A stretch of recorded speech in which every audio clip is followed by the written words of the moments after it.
This is for you.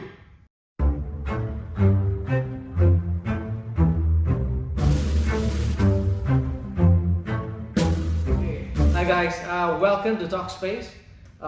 We want to bring up this important issue with the elderly, especially those who have incurred a lot of accrued interest. Why we are bringing this topic up today is if you're not sure, we have this one viral that is going on Facebook right now, which is about an elderly who's in her 80s and is still working at $5 an hour. And we are really worried for others who may be going through these things with not having support or realizing that the HDB has not been profitable, or they've incurred so much of losses which will affect their livelihood, and they don't really have a retirement. Right. That is a very trying situation. Yeah. So guys, what do you all think? And how can we help these people? Basically, I think we need to spread awareness, or rather educate older generation on the accrued interest, the HDB loan interest they have taken, and I believe that every unit or every house has a different financial status. Correct. So it is unique to every unit. So your house calculation will be different from my house calculation. So we need to be aware of our house calculation at every point of time to make informed decisions, I believe. Yeah, that's very true. Have any one of us, actually, I know I've heard stories as well, where we have encountered something like this. Maybe you want to share about one of your clients that you went through in Teban Gardens. Right. And what was the situation? And I remember you mentioned about Yishun as well. So basically, this client that reached out to me, she's a cleaner, and she has a daughter who's studying in Poly, I think. Doing a diploma. So I suppose the daughter is about 17 or 18 years old. Right. And she is in her 50s. Right. Okay, so she's working at a minimum wage. Okay. I would say, just for figure sake, I would say less than $2,000 per month. Okay, and the calculation that I did for a house, the market value of the property at that point of time was about $340,000 to $350,000. Okay, that's the value of a 4-room flat in that area on a lower floor. Okay, so I dived into the calculation, I asked her a lot of questions, and I wanted to help her. So basically, because she had to sell the flat due to divorce. Right. So she didn't have any choice but to sell the flat. Okay. And the lump sum of CPF used to buy this flat was from her husband's account. Okay. Right. So when this property is sold, she needs to there must be a CPF return to the husband's account and respective accounts to say. Yeah. So I did the calculations. The property was bought at $380,000 if I'm not wrong. Okay. So for a layman, if you buy the property at $380,000 and the market value currently is $350,000, so there is only a loss of $30,000. Yeah. So this lady, she was telling me, I lose $30,000, it's okay. I need to move on from this situation and towards a new chapter in my life. Blah blah blah. So I sat down to do calculation, and the calculation was really alarming.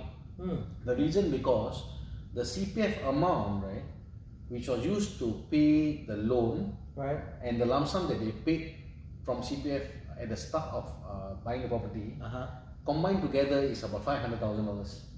Wow. Okay. So it's about $550,000 over.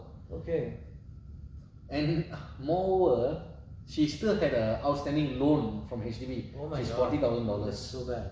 So when we calculated all in, including her admin fees, legal fees, agency fees, as in property agency fees, CPF return and outstanding loan, all this together, the break-even amount was about $610,000.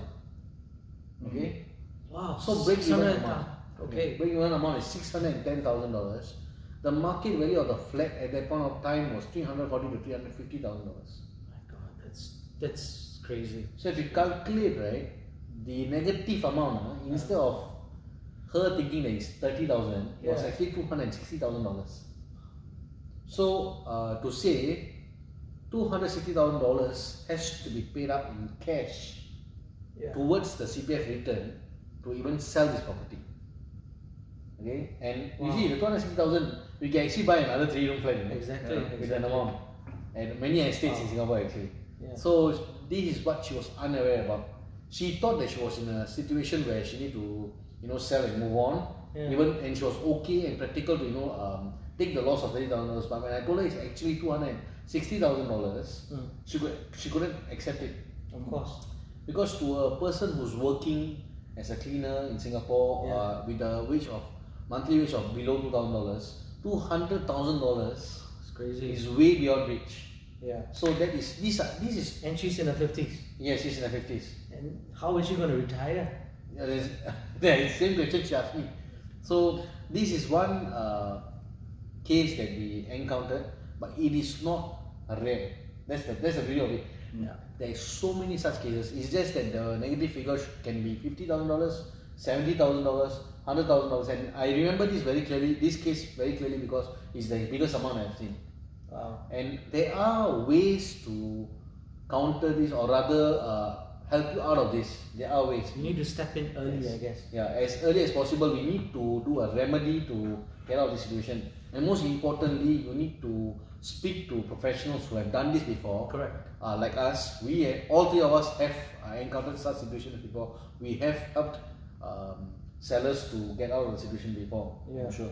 So For you sure. want to share something about it? Ming, do you have anything to add? Do you? No. I mean, have you encountered similar cases? Because I know you were focusing in places like Ang Mo Kio, Right. and now that Ang Mo Kio being a place where most of the flats there have turned 40, right? Correct. Older. What is the stigma that's happening there right now? Okay, now being Ang Mo Kio turning 40 in the next 1 to 2 years, I can say almost the whole Ang Mo Kio is 40 years old already. Right. So from last year, the CPF usage for normal home buyers is capped at, if the house is above 40, Yeah. there is a certain limit of CPF usage you can use. Yeah, But correct. as of this year, 2020, the government has actually changed a bit of the regulation. Okay. Right. So now it's actually the youngest age of either one of the buyer, the youngest age plus the remaining lease Okay. of the home. Right. You must be at least 95. 95. Okay. So if both add up is 95, you can use the full amount. 100% of CPF. 100% of the CPF. Okay. So this is the new move or shift I can say that the HDB has made, which is not made out to very public people. Okay. So people still have the perception that once the house is 40, Right. I cannot buy because I cannot use enough CPF to buy. But now there's this movement, more people have the chances to buy, even though the house The is older 40. flats. So you Yeah, would say that it's older actually a good initiative. It's actually a good initiative. Okay, that's good. Okay. If not, it will. The seller will be suffering because there is a lesser public they can reach out to, lesser homeowners they can reach out to. Now they can reach out to more. Okay, generally the blocks that are about turning 40, what is the demographic of people, the age group that are selling? Because as we hear from Navin, and what has happened is the older generation are getting harder and harder to retire. Correct. Of course, the limit of the retirement age has been increasing for whatever reason it may be. Yeah, how is it helping the situation then? Actually, similar to Jonathan's case, I also have the same one. That has a negative sale for 250,000. Oh my goodness. So at the start, they told me, "Oh, I have actually fully paid for the house." That's what everyone thinks. Yes. And they say at the start they have a lot of CPF, so they fully paid for the whole house throughout the 10, 20 years. Right. But the thing is, the moment I heard they say that, actually I'm more afraid for them. I'm actually worried for them. Right. And when we did the full calculation and everything, the sale of the unit is at market rate is about 500,000. Okay. But then the CPF that is supposed to return plus the accrued interest, it adds up to $750,000. Wow. So that is $250,000 cash that they have to put it back in. Yeah. So to a lot of people out there, don't think that you paid fully means you are not liable for any interest. Yeah. Yeah. Right. But the interest is actually compounding, running as it is until today. Actually, let me touch on that Wow. to explain further the reason why.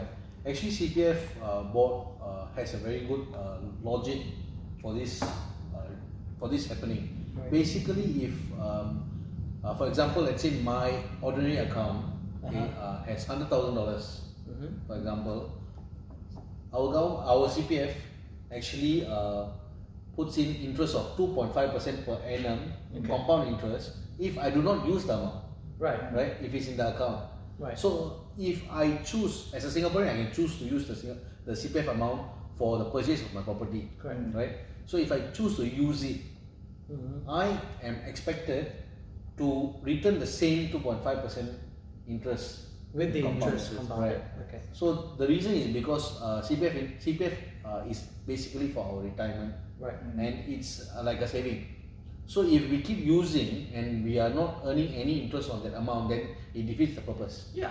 So that's the whole reason why CPF came up with this regulation, Okay. which not many people are aware of, or rather, I would say the older generation are not very educated on That's true. this particular matter. So that is what we earlier stated, that we need to educate them on Yeah. these I think that's important. areas, and I think that every homeowner have to constantly or regularly calculate where their house is standing at to make a decision on whether this is the right time to sell the flat and then upgrade, right time to sell and then right size. Yeah. Right size as in downgrading. Yes. It can be done both ways. Yeah. The whole idea is to make sure that it's a healthy calculation. Correct. If not, if let's say when I'm in my 50s or 60s, I realize I bought this flat 20 years ago, Yeah. right? And then it's negative at 100 over 1,000 or 200 over 1,000. How am I going to get out of this situation? Yeah. The earlier we identify the problem, the easier for professionals like us to handle the situation for them. Correct. It will be much easier. That's true. It is, or whichever part of the situation you might be, as professionals we are equipped and trained to handle it. Yeah. But it will be easier for the sellers if they make an early move. Yeah. Especially, I think generally all Singaporeans should know and educate themselves, be aware of the changing market and the changing rules that's happening, so that, like you said, that they're aware of what to do with the property. Because honestly, I'm not a believer that you should work till you die. I'm not a believer that you have to work past a certain age. Those who want to, that's fine. But I believe that you should retire healthy. You should retire comfortably. You do not want to be making a financial transition at the age of 50 or 60 at the time, saying that I need to buy a new house, or I need to dispose of my house, take up a or loan. take up a new loan, and see that I can move on, so that I don't have to have so much of liabilities at this age. Just to share a bit, I just went through a calculation just over the weekend last week with a property, a 5-room flat in Woodlands, where the family was trying to figure out how are they going to be able to pay off the areas that they have and yet still be able to move on. And the sad truth about it is, even the younger generation, the kids want to come and help, and they are stuck because they cannot move on, because their CPF is also stuck in a house where realizing the accrued interest has accumulated to a point where they are struggling to move on for their own. And then the parents are also figuring out, how do I dispose of this house so that I will retire, or have the funds to even move to a 2-room flat comfortably. So these are real issues that we are actually facing. You guys want to share? I think a lot of Singaporeans who are above 50, they have this fear of moving from the current property. That's true. Right? They think that it's going to be difficult. They think that it's tiring to find another unit, and they have just been very comfortable where they are for the past 10, 20, 30 years. Yeah, exactly. So even like my parents, when I tell them or when I talk to them about moving, the idea of moving is very uncomfortable to them. Correct. They want to just be in their comfort zone, and the thing is, if the financial calculation of the flat they're staying in is positive, is healthy, totally fine. Yeah. You don't want to, you don't want to inconvenience them. Yeah. But if let's say at this age you have a flat with unhealthy calculations, and you want to help your parents maybe. You want to check calculation for your parents. Yeah. Importantly, if they bought in like 1994 up to 1998, that region, 20 Even years at the peak, before, 2003. 2000, and also 2012 to 2015 Yeah. range, have bought flats at this period of time, please check Yes, please. the financial calculation for each flat. If you are not sure of how to check, let us know. We will help you check and help you do calculations. And I just want to share about buying another property. Yes. Right. So when you talk about BTO pricing or buying directly from HDB, the grants are already included in the price that we see. Yeah. So they have already calculated the subsidies and they have already calculated the grants that you are eligible for a first timer. So if you're a second timer buying a BTO, you are not eligible for any grant, right? So at this point of time, you might want to buy a new flat, you want to move into a newer flat, even if you want to right size from a 4-room to a 2-room or from a 5-room to a 3-room, either ways you can get it from HDB as well. Yeah. And if you're going for the resale market because you want to live in the same estate, Neighborhood, you are very comfortable with the amenities near your house, you're going to a resale sector. If you are a first timer, there are 3 grants that you can apply for. The first timer grant is from $40,000 to $50,000. Right. Okay. So for the second grant is the EHG, Enhanced Housing Grant. For a family with a combined income of less than 9,000, Right. they have up to $80,000 grant, Okay. which is recently. This is actually a recent change. They have combined the special housing grant and the additional housing grant together Right. to form enhanced housing grant. So Nice. more people or more Singaporeans are eligible for this. Okay. So it's actually something that everybody is looking forward to now, and I have a lot of buyers who are actually happy that they have this extra amount. Yeah. And then talking about proximity housing grant, Uh-huh. it was previously called near parent grant. Yeah. Now it's called proximity housing grant. Yeah. For the past few years, it's been there.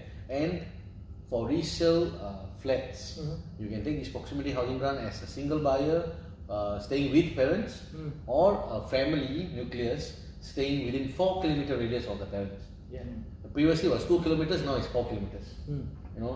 I'm staying within 4 kilometers, but when I bought, I was not eligible because it was only 2 kilometers. That So I was missed 20,000 lah. But it's okay because now there are much more people who are eligible for this. And also, if you are a second timer, you can still take the proximity housing grant. Yeah, correct. That's one big advantage. Yeah, that's an Because advantage that the government has implemented. I think that's a good implementation. they're actually encouraging young families to move nearer to correct. parents. That is a So very good thing. there are 3 grants which can help you. If you are first timer, you can apply for 3 grants depending on your eligibility. Right. For your parents, which is more critical, right? For your parents, parents. they can still take the proximity housing grant if they're moving towards nearer to you. So Yeah, they can please as well. check for them. Please help them check. I know most of our parents are above 60s and they are not very IT savvy. They might be on Facebook, but not very IT savvy. Yeah. So we need to help them. Of course. And there are so much more Singaporeans who need us to help. Assistance, yeah. Right. So I really hope that you will help them out. That's true. Ming, do you have anything to say? I think Jonathan covered pretty much of all the grants. He covered everything, literally. Literally. So, I mean, if you have any inquiries, even as we are doing this video, if you have any comments or anything that you would like us to address, please leave us a Message. a comment Message. or a message, or even call us. You know our numbers. If you think there's something that you don't want to comment on Facebook, Yeah. or if it's anything very personal or very specific Yeah. questions that you have, you can WhatsApp or you can message either of us. Yeah. Correct. No, just repeat our numbers again. Yeah, I So think that- we should repeat our numbers. Yeah. Ming? Yeah, I'm Ming. My number is 9154-1291. Okay. I'm Jonathan, 86885560. My name is David, and my handphone number is 86 84 95 83. Anyway, I really wish that you find some help, guys, and if you really need assistance, give us a call.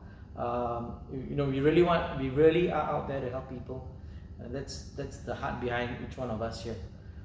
Thank you for watching this, and please see us soon again.